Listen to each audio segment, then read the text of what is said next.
নমস্কার বন্ধুরা, আজকে আমি আবার একটা নতুন ভিডিও নিয়ে উপস্থিত হয়েছি। এবারের ভিডিওর বিষয়বস্তুটা একটু অদ্ভুত ভিডিওর বিষয়বস্তু। এটার সঙ্গে কোনো খাদ্যদ্রব্যের সম্পর্ক নেই, এটার সঙ্গে কোনো ফল ফুল সব শাক সবজি কোনো কিছু সম্পর্ক নেই। আছে আমাদের পরিবেশের সঙ্গে সম্পর্ক। আজকাল এই গরমকালে আমাদের এই যে গরমকাল, এখন গ্রীষ্মকাল চলছে, এই গ্রীষ্মকালে আমাদের প্রত্যেকের বাড়িতেই একটি জিনিস আছে, ঠান্ডা করবার জিনিস একটি আছে, ঘর ঠান্ডা করবার একটি মেশিন আছে, সেটির নাম হচ্ছে এয়ার কন্ডিশনার। হ্যাঁ, আজকে এই এয়ার কন্ডিশনার নিয়ে আমার এই ভিডিওটা। এয়ার কন্ডিশনারটা আমাদের এখন মডার্ন যে সমস্ত আধুনিক যে সমস্ত এয়ার কন্ডিশনের মেশিনগুলো বেরিয়েছে, সেগুলোতে যে মেশিনগুলো বা যে মডেলগুলো ব্যবহার করা হয় সেগুলোকে বলা হয় স্প্লিট এসি। এর দুটো ভাগ আছে, একটা ইনডোর ইউনিট, একটা আউটডোর ইউনিট। এখন এই আউটডোর ইউনিটটা বাড়ির মানে আমাদের বাড়ির দেওয়ালের বাড়ির বাইরের দিকে দেওয়ালে লাগানো থাকে, এবং ইনডোর ইউনিটটা ন্যাচারালি ঘরের ভেতরে থাকে। এখন এই ইনডোর ইউনিট থেকে একটি পাইপ বের হয়, পাইপটা বের হয়ে বাড়ির বাইরে দেওয়ালের বাইরে দিয়ে দেওয়াল ফুঁড়ে বেরিয়ে পাশ দেওয়ালের গা দিয়ে অনেক সময় এটা ঝোলে, এবং তার থেকে বেশ কিছু জল নির্গত হয়। প্রশ্নটা হচ্ছে আমাদের সেই জল নিয়ে। আমার এই পাড়াতে থাকেন বিশিষ্ট কিছু ভদ্রলোক, তারা হঠাৎ আমাকে একটি প্রশ্ন করেছেন যে, আচ্ছা, এই এসির যে জলটা বের হয়, এই জলটা থেকে জলটা কি কাজে লাগে? এই জলটা কি কোনো কাজে লাগে, না এটা কিংবা কোনো কাজে লাগানো যায় আদৌ? আবার একজন তো খুব মজা করে প্রশ্ন করলেন, এটা কি খাওয়া যায়? তা এরকম একটা বেশ ঠান্ডা ঠান্ডা লাগে, এটা কি খাওয়া যায়? এরকম ধরনের কিছু প্রশ্ন করলেন। এখন যদিও জিনিসটা হয়তো আপনারা ভাববেন, এ বাবা, তারা কি জল খেতে পায় না, এটা কি খাবার, মানে খাবার জল কি খাবে এটাকে? তা এখন দেখুন, জল এমন একটা জিনিস, এটা কোন কাজে লাগানো যাবে সেটা আমাদের অবশ্যই চিন্তা করতে হবে, কারণ আমাদের পৃথিবীতে জল অভাব দেখা দিয়েছে। তা এখন এই যে জলটা নির্গত হচ্ছে, এই জলটাকে আমরা কোন কোন কাজে ব্যবহার করতে পারি সেটা আমাদের জানতে হবে। আমাদের জানাটা অবশ্যই খুব প্রয়োজন। অনেক সময় দেখা যায় যে এসির দেওয়ালগুলো, এসিগুলো গায়ে, মানে বাড়ির দেওয়ালের গায়ে আউটডোর ইউনিটগুলো লাগানো রয়েছে, এবং সেখান থেকে লম্বা পাইপ একটা নিচে অব্দি ঝুলছে, এবং সেখান থেকে জল বেরিয়ে চারিদিকে জলটা পড়ে রয়েছে। সেটা কিন্তু কখনোই বাঞ্ছনীয় নয়। অনেকে আবার জলটাকে কালেক্ট করে একটা বালতিতে করে কালেক্ট করে জলটাকে ড্রেনে ফেলে দেন, বা অনেকে এটা বাথরুমে ফেলে দেন। সেটা অবশ্য একরকম ব্যবহার করা যায়, সেটাকে আমরা বাথরুমে ফেলে দিতে পারি। কিন্তু এটাকে ওয়েস্ট না করে এটাকে যদি আমরা ব্যবহার করতে পারি, কি কাজে এটাকে আমরা ব্যবহার করতে পারি, সেটা আমরা একটু যদি চিন্তা করে দেখি, তাহলে সেটা আমরা আ ব্যবহার করতেও পারি, করলেও করতে পারি। এখন সেইটাই নিয়েই আজকে এই ভিডিওটার প্রসঙ্গটা আপনাদের আমি দেখাবো, যে এই জলটা আমরা কি কাজে ব্যবহার করতে পারি, বা আদৌ কোনো কাজে ব্যবহার করতে পারি কিনা। তা এখন চলুন আমরা ল্যাবরেটরিতে নিয়ে গিয়ে দেখি যে ব্যবহার করা যায় কিনা। তবে এর মধ্যে কিছু সাবধানতা আমাদের অবলম্বন করতেই অবশ্যই হবে। যেমন, এটা সরাসরি আমরা এটা, মানে কিভাবে আমরা এটা সংরক্ষণ করতে পারি? প্রশ্নটা হচ্ছে যে সাবধানতা অবলম্বন করতে হবে এটা সংরক্ষণের ব্যাপারে। প্রথমত, এটা যদি আমাদের ড্রেন দিয়ে এটা ডাইরেক্টলি ড্রেনে যদি চলে যায়, তাহলে সেটা একরকম ব্যাপার। যদি এটা ডাইরেক্ট ড্রেনে না যায়, তাহলে আমাদের একটা বালতি দিয়ে এটা কালেক্ট করতে হবে। বালতি বা কোনো কন্টেনারে কালেক্ট করতে হবে। করার পর এটা আমাদের মিসইউজ বা ইউজ করতে হতে পারে। চারিদিকে যদি এটা স্পিলেজ হয়ে যায়, বা চারিদিকে যদি এটা ছড়িয়ে যায়, তাহলে এটা কখনোই, কিন্তু ছড়িয়ে গিয়ে চারিদিকটা যদি নোংরা করে, তাহলে সেটা কখনোই এটা বাঞ্ছনীয় নয়। তাহলে সেইটা আমাদের ভাবতে হবে, এবং আমাদের দেখতে হবে যে সেটা আমরা যাতে সাবধানে এটাকে যদি ডিসপোজ করে দিতে হয়, সাবধানে ডিসপোজ করতে হবে। আর যদি ইউজ করতে চাই, তাহলে কি ইউজ করতে পারবো, সেই বিষয়ে আমাদের ফার্দার ভিডিওটা আপনাদের একটু দেখতে হবে, মনোযোগ দিয়ে দেখতে হবে। তাহলে চলুন আমরা নেক্সট পার্টের ভিডিওটা দেখি গিয়ে আমরা কিভাবে এটা ব্যবহার করা যায়। আর আরেকটা জিনিস এখানে ছোট্ট কথা বলা যায়, যে ধরুন জলটা আমাদের জমছে, আমরা একটা কন্টেনারে জলটাকে জমাচ্ছি। এবার এই জলটাকে কিন্তু অনেক দিন ধরে জমিয়ে রাখা যাবে না। এটা ২৪ ঘন্টার মধ্যে জলটাকে যা করবার করে দিতে হবে। ডিসপোজ করলে ডিসপোজ করে দিন। এটাকে ব্যবহার করতে চাইলে কি ব্যবহার করতে পারবেন সেইটা জেনে নিয়ে তারপর ব্যবহার করতে চাইলে ব্যবহার করুন। কিন্তু যা করবেন সেটা ২৪ ঘন্টার মধ্যে। ২৪ থেকে ২৪ ঘন্টার মধ্যে, মানে পরের দিন সকালবেলা। সারারাত্রির এসিটা চলেছে, পরের দিন সকালবেলা যা করার করতে হবে।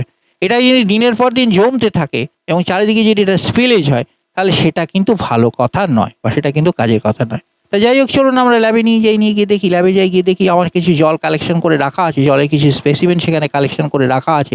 আমরা সেটা দেখি সেগুলো কি পরিস্থিতিতে রয়েছে। বিভিন্ন ধরনের জল, বিভিন্ন জায়গা থেকে আমি এসি জলগুলো কালেক্ট করেছি, করে দেখি সেগুলো কি করা রয়েছে। তা চলুন আমরা ল্যাবে নিয়ে যাই, দেখি কী অবস্থা, এই জলগুলোর কী অবস্থা।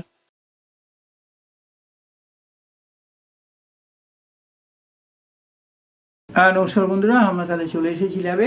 এই হচ্ছে আমাদের দুটো এসি জল, এই একটা এসি জল, এসি কালেক্টেড জল, যেটা এসি আউটলেট থেকে, যেটা ইনলেট মানে ইনডোর ইউনিট থেকে যে বেরোয় যে জলটা, এটা একটা টাইপ অফ ওয়াটার, এটা আর একটা টাইপ অফ ওয়াটার, একই রকমের এই মানে ইনডোর এসি থেকে বেরোনো আর একটা টাইপ অফ ওয়াটার।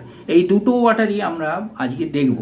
এটা হচ্ছে ফ্রেশ কালেক্টেড, মানে জাস্ট ওভারনাইট স্টে করেছে তার পরের দিনের জল এটা। আর এটা হচ্ছে বহুদিন থাকা জল। আমি এইটার কথাই বলেছিলাম যে এই রকম জল কিন্তু থাকতে দেওয়া চলবে না। আর এই জলটা ওভারনাইট কালেকশানের যে জলটা, এইটাই মেনলি আমাদের ইন্টারেস্ট অফ ওয়ার্ক, যে এইটাতে আমাদের কি আছে এবং এটা আমরা ব্যবহার করতে পারি কোথায় কোথায়। এটা তো অব্যবহারযোগ্য, পরিষ্কার বোঝাই যাচ্ছে, এটার মধ্যে নানা রকম প্রবলেম এসে গেছে। তো এটার মধ্যে কী কী থাকে সেটাও আমি দেখাবো আপনাদের, যেটার মধ্যে মাইক্রোবায়োলজিক্যাল কী কী থাকে সেটাও আমি দেখাবো। মানে এই জলটা কখনোই বাঞ্ছনীয় নয় যে আমাদের পড়ে থাকবে জলটা, এই জল কখনোই বাঞ্ছনীয় নয়। এরকম জল একটা এসি চারিদিকে ছড়িয়ে থাকবে, এটা কখনোই বাঞ্ছনীয় নয়। এই জলটা আমাদের কালেক্টেড জল, যেটা আমাদের একটা এসিতে কালেক্টেড হয়, এই জলটা কালেক্ট করতে পারি যদি আমরা এই জলটাকে, এটাকে আমরা বিভিন্ন জায়গায় ব্যবহার করতে পারি এবং কোথায় কোথায় ব্যবহার করতে পারি, কোথায় কোথায় ব্যবহার করতে পারি না, সেটা আজকে আমরা টেস্টের মাধ্যমে দেখব। তাহলে সেটা আমি আপনাদের জানিয়ে দেবো, তাহলে আপনারা শিওর হয়ে যাবেন যে এই জলটা তাহলে আমরা পার্টিকুলারলি এই কাজে ব্যবহার করতে পারি। তো প্রথমেই যেটা আমরা করব সেটা হচ্ছে টিডিএস পরীক্ষা, অর্থাৎ জলের যে টিডিএস মানটা কত আছে। এই টিডিএস মানই আমাদের বলে দেবে যে জলটা ড্রিঙ্কেবল না ড্রিঙ্কেবল নয়। সাধারণত জল দুটো কাজে ব্যবহার হয়, একটা হয় ড্রিঙ্কেবল, একটা হয় নন ড্রিঙ্কেবল।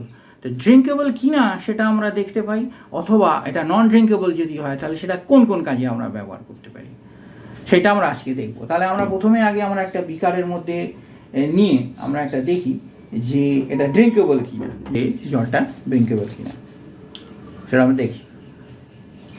জলটা নিয়ে নিলাম, পুরোটাই নিয়ে নিলাম, নিয়ে আমরা দেখি এটা হচ্ছে আমাদের টিডিএস মিটার, এই হচ্ছে আমাদের টিডিএস মিটার, দেখি আমরা জলটা ড্রিঙ্কেবল কিনা। তাহলে আমরা প্রমাণ পেয়ে যাবো জলটা কতটা ড্রিঙ্কেবল। তাহলে এই আপনাদের সামনেই আমি ধরছি, এটা রিডিং আসছে, তো রিডিং আসছে, এটা টিডিএস আসছে 19, এটা অলমোস্ট ডিস্টিল ওয়াটার জল। তাহলে আমরা এটা পিএইচটা বার করার চেষ্টা করি, আমাদের পিএইচ ইন্ডিকেটারে এটাকে যদি আমরা খুব ভালোভাবে কালেকশন করতে পারি, এই জলটাকে যদি আমরা কালেকশন করতে পারি, এটাও কিন্তু আমরা অনেক জায়গায় ব্যবহার করতে পারবো, এটা আমরা অনেক জায়গায় ব্যবহার করতে পারবো। তবে এটা অন্য সব কাজে এটা আপনারা ব্যবহার করতে পারবেন। এই টিডিএস যখন 19, এটা আপনারা সব কাজে ব্যবহার করতে পারবেন। পিএইচ অ্যাবসলিউটলি নর্মাল, একটু অ্যালকালাইন কিন্তু অ্যাবসলিউটলি নর্মাল। এটা পিএইচটা একটু অ্যালকালাইন পিএইচ, সেই জন্য এটা সেভাবে ড্রিঙ্কেবল না করলেও চলে। ড্রিঙ্কেবল আমি বলছি বটে, টিডিএস 19 হচ্ছে বটে, কিন্তু as such it is alkaline, সেই জন্য এটা খুব বেশি ড্রিঙ্কেবল না হলেও না করলেই ভালো। ড্রিঙ্কেবল না করলেই ভালো, আমার বক্তব্য হচ্ছে এটা একটা কন্ট্রাডিকশান তৈরি হতে পারে, এটা ড্রিঙ্কেবল না করলেই ভালো। এটা ড্রিঙ্কেবল দরকার নেই, এটা ড্রিঙ্কেবল করতে হবে না আপনাদের, এটা ডোন্ট ড্রিঙ্ক ইট। এটা আমি একটা ইনস্ট্রাকশন দেবো, don't drink it, please don't drink it. তবে এটা আপনারা সব কাজে ব্যবহার করতে পারবেন, ড্রিঙ্কেবল ছাড়া আর যে কোনো কাজে এটা আপনারা ব্যবহার করতে পারেন। ঘর মোছামুছির কাজে ব্যবহার করতে পারেন, আপনারা ধোয়াধুয়ির কাজে ব্যবহার করতে পারেন, মানে জিনিস বাগান ধোয়াধুয়ি করার কাজে ব্যবহার করতে পারেন। গাছে জলটা দেবেন না, কারণ যেহেতু এটা অ্যালকালাইন, টু মাচ অ্যালকালাইন, যেটা গাছে জলটা দেবেন না, এটা প্রায় অ্যালকালাইন, এটা প্রায় পিএইচ প্রায় 9.6-এর কাছাকাছি, সেই জন্য এটাকে ড্রিঙ্কেবল না করাই ভালো। তো সুতরাং এটা আপনারা গাছেও দেবেন না, এটা আপনারা ধোয়াধুয়ির কাজে ব্যবহার করতে পারেন, এটা ধোয়াধুয়ির কাজে আপনারা ব্যবহার করতে পারেন, যে কোনো রকম ধোয়াধুয়ির কাজে এটাকে আপনারা ব্যবহার করতে পারেন, কোনো অসুবিধে নেই। ধোয়াধুয়ি, পরিষ্কার করা, ঘর মোছা ইত্যাদি কাজে এগুলো আপনারা ব্যবহার করতে পারেন। ফ্ল্যাশে ঢেলে দিলেন, যে ওয়াটার ট্যাঙ্কে, যেটা আমাদের জলে বাথরুমের যে ফ্ল্যাশ আছে, সিস্টেম আছে, তার মধ্যে জলটাকে ঢেলে দিলেন, কিছুটা জল বেঁচে গেল, তার মধ্যে এই জলটাকে ঢেলে দিলেন, এটা ক্লিন করে দিয়ে বেরিয়ে চলে গেল। এবং ধোয়াধুয়ির কাজে এটা সবথেকে বেশি ব্যবহার করা যাবে, কারণ যেহেতু ইট ইজ অ্যালকালাইন বলে, so that is good for that purpose. So এই দুটোতে আমাদের মোটামুটি প্রমাণ হয়ে যাচ্ছে যে দিস ওয়াটার ইজ ইউজেবল, এটুকু আমরা বলতে পারি, দিস ওয়াটার ইজ ইউজেবল। এই জলটা ফেলে দেবেন না, এটা আপনারা ব্যবহার করবেন টু ক্লিনিং পারপাস, এইটুকুই আমি বলতে পারি। Can be use for cleaning purpose and it is best use for cleaning purpose. জলটাকে আপনারা ফেলবেন না, কারণ জলটা অনেক কাজে লাগে আমাদের। So don't wash it, leave it, এটা আপনারা বিয়ের কাজে ব্যবহার করতে পারেন। তাহলে মোটামুটি বোঝা গেল যে এই ব্যাপারটা এই। সুতরাং দ্যাটস ইট। তাহলে আমাদের এসির জল কাজে লাগে, এসির ফেলে দেওয়া আউটলেট ইনলেট থেকে বেরিয়ে আসে যে আউটলেট এসির ইনডোর ইউনিট থেকে বেরিয়ে আসে যে জলটা, সেটা আমরা ব্যবহার করতে পারি ফর ওয়াশিং পারপাস। এবার এই জলটা আমি আপনাদের দেখাবো, মাইক্রোবায়োলজিতে দেখাবো যে এটার কি পরিস্থিতি আছে। এটা আমি কালচারে দেবো, কালচারে দিয়ে এটার মধ্যে কী কী জিনিস আছে আপনাদের আমি একটা শর্ট ভিডিও করে দেখিয়ে দেবো। So bye from now. নমস্কার বন্ধুরা, তাহলে আমরা ল্যাবে চলে এসেছি। এই সেই এসির জল, যেটা আমি আপনাদের সেই মাইক্রোবায়োলজিক্যাল সেই এটা দেখাবো বলেছিলাম, যে সেই জমা জল, অনেক দিন ধরে জমা বা ছড়িয়ে পড়ে থাকা জল, যেটা আমি দেখাবো বলেছিলাম, সেটা হচ্ছে এই কালচার দেওয়ার পরে এই অবস্থা হয়েছে। এর ম্যাকফারল্যান্ড বলে একটা মানে ইউনিট আছে। ম্যাকফারল্যান্ড ইউনিটে যদি এটা আমরা যাই, তাহলে এর এর প্রায় ডেন্সিটি আসছে অলমোস্ট 6-7-এর কাছাকাছি। এর এমএফইউ আসছে প্রায় 6-7-এর কাছাকাছি। তো সুতরাং এটা যে খুব একটা যে ভালো পরিস্থিতিতে নেই সেটা আপনারা বুঝতেই পারছেন। তো এইরকম জল যদি জমে থাকে তাহলে কিন্তু খুব বিরক্তি, খুবই কিন্তু বিড়িগিচ্ছিরি ব্যাপার হয়ে যাবে। সেই জন্য আপনাদের কমিউনিটির আশেপাশে যারা এসি ব্যবহার করুন, নিশ্চয়ই এসি ব্যবহার করতেই পারেন, কিন্তু করলে পরে খুব সাবধানে ব্যবহার করবেন, যাতে জল এইভাবে নেগলেক্টেড অবস্থায় পড়ে না থাকে। আমরা এটা মাইক্রোস্কোপের তলায় নিয়ে যাচ্ছি, নিয়ে গিয়ে জাস্ট আমরা দেখব যে জলটার কী অবস্থা হয়ে আছে। এটার অবস্থা খুব একটা ভালো নয়। এতে অনেক রকম জিনিস পাওয়া যাবে, সুতরাং সেটা আমরা ঠিক পার্টিকুলারলি কী কী পাওয়া যাবে সেটা আমরা বলতে পারছি না। তবে এর মধ্যে অনেক রকম মাইক্রো অর্গানিজম থাকতে পারে, ব্যাকটেরিয়া আছে, এর মধ্যে প্যারাসাইট আছে, এর মধ্যে ফাঙ্গাস আছে, সব রকম জিনিস এর মধ্যে পাওয়া যাবে। তো সুতরাং সেটার আলাদা করে আমরা অ্যানালিসিস আর করবো না, জাস্ট আমরা একটা মাইক্রোস্কোপিক চেয়ারে আপনাদের আমি দেখিয়ে দেবো। তাহলে লেটস টেক এটাকে একটু দিই মাইক্রোস্কোপের তলাটা নিয়ে গিয়ে আমরা জাস্ট একটা ওপেন টেস্ট করে দেখিনি কী অবস্থা হয়ে রয়েছে। তাহলে আমরা সামনে এসি যে জলটা দেখতে পাচ্ছি, কালচার ওয়াটারটা দেখতে পাচ্ছি, প্রচুর মাইক্রো অর্গানিজম রয়েছে এবং বিভিন্ন ধরনের মাইক্রো অর্গানিজম রয়েছে। অ্যালগি দেখতে পাচ্ছি, শ্যাওলা, যেটাকে মেনলি যেটা শ্যাওলা হয়, অর্থাৎ সূর্যের আলোতে যেটা তৈরি হয় সেইটাই আমরা প্রধানত এখানে দেখতে পাচ্ছি। এছাড়াও এই শ্যাওলাগুলোকে খেতে অনেক রকম মাইক্রো অর্গানিজম আসে, সেই সব মাইক্রো অর্গানিজমগুলো এখানে দেখতে পাচ্ছি। প্যারাসাইট এখনও দেখতে পাইনি, কারণ যেহেতু এটা সেভাবে অনেক দিন সেই ততদিন পর্যন্ত এটা ছিল না, সেই জন্য এখানে প্যারাসাইট আমরা দেখতে পাচ্ছি না। কিন্তু এছাড়া আরও অনেক রকম অর্গানিজম আমরা দেখতে পাবো। এগুলো সমস্ত বেশিরভাগই ফাঙ্গাস আছে এর মধ্যে অনেক রকম ফাঙ্গাস আছে, ফিসারিয়াম আছে, তারপরে ককিডেসিস রয়েছে এবং আরও অনেক রকম ফাঙ্গাস এখানে রয়েছে, বট্রোসেলা রয়েছে, অনেক রকম ফাঙ্গাস রয়েছে। এর মধ্যে আপনাদের স্ট্যাকিবাটাস আর্ট্রা রয়েছে, যেটা সব থেকে বেশি থাকে, স্ট্যাকিবাটাস আর্ট্রা রয়েছে।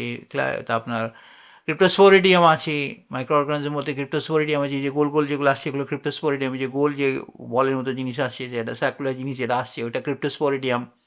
এছাড়া আরও অনেক রকম মাইক্রো অর্গানিজমের মধ্যে পাওয়া যাবে। তো এই অবস্থায় জলটাকে কখনোই ফেলে রেখে দেওয়া যেতে পারে না, পরিষ্কার করে ক্লিন করে বের করে দিতে হবে। তাহলে মোটামুটি ভিডিওটা এই পর্যন্ত। এসির জলটাকে খুব সাবধানে ডিসপোজ করতে হবে, এটাই বক্তব্য আমার।